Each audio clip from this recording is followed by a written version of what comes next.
name is Gerd Janson. I'm a DJ, a music journalist, and I'm also working for this wonderful institution called Red Bull Music Academy. For quite a while now, actually. If I think of it, I'm not quite sure if I started in the early 2000s or even earlier. But since 2005, I'm a regular member of the academy when it actually takes place. The first one I did was 2005 in Seattle. Then after it, the academy has been in Melbourne. We've been to Toronto, Barcelona in 2008. All these wonderful places.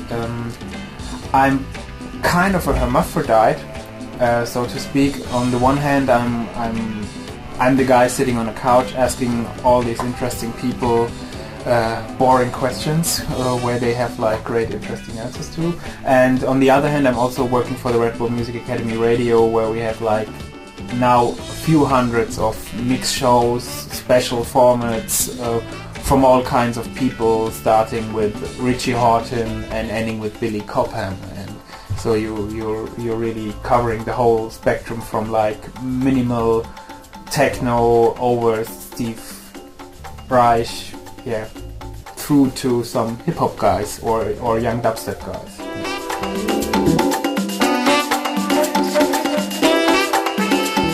When the academy started in the late 90s, it was more kind of a DJ culture thing. Most people applying for it were DJs. The topics were based around DJ culture, but gradually over the years it evolved into a bigger picture where it's actually more music culture than anything else. And the people applying for it are from all over the world. You've got people from New Zealand, you've got people from Russia, all kinds of interests, all kinds of musical flavors, all kinds of characters. And often if people apply, they are already making music. So the academy is, it's a bit hard to explain if you haven't seen it yourself. It's not like a school, or that's where the name academy might be a bit misleading. It's not you don't go there for 2 weeks and come out of it with a degree.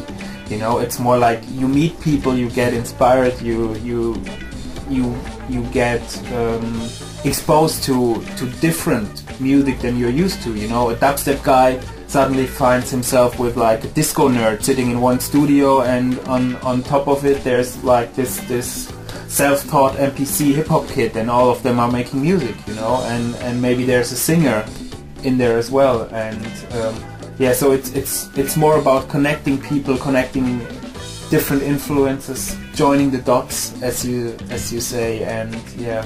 And with the daily lectures there, it's the same. You have like a guy like Steve Beckett, who's the founder and boss of Warp Records, but then you also have a Norwegian disco guy like Prince Thomas, and both talk about their ways of doing things and about their personal experiences in this whole, if you want to call it, music business, and in the end of the day you can take from it what you think is important for you. So everyone brings something to the table, That's the great thing about the Red Bull Music Academy.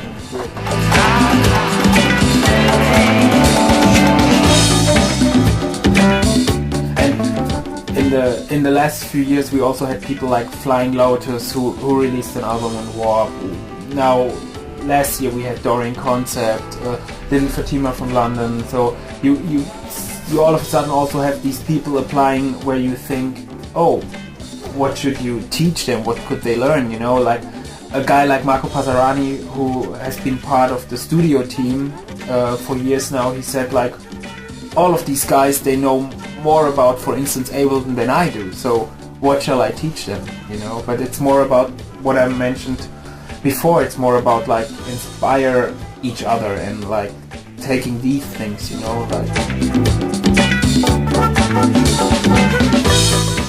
being part of the couch team or being an interviewer there, you always get asked what were the most memorable experiences and all of these things, and it's always hard to point that out because like I said, everyone has a different character brings something different to the table, and someone might be really nerdy with a fisherman's hat on his head, but it's still fun to listen to him and see how this guy works in his environment. But I think if I think about all the lectures I've done myself, someone who certainly takes the prize is Theo Parrish, because I think it was almost 4 or 5 hours, and usually we have like 2 hours, you know, of time to talk about something. But he, in his great, not enigmatic, but in his, there's something like magnetic, his magnetic way of talking, you know, you really watch his lips, and this guy can go on forever, but you can also listen to him forever, because he has a very honest way of talking about why he's doing music and how he's doing music and what made him doing music. So this is certainly one of the interesting prophets.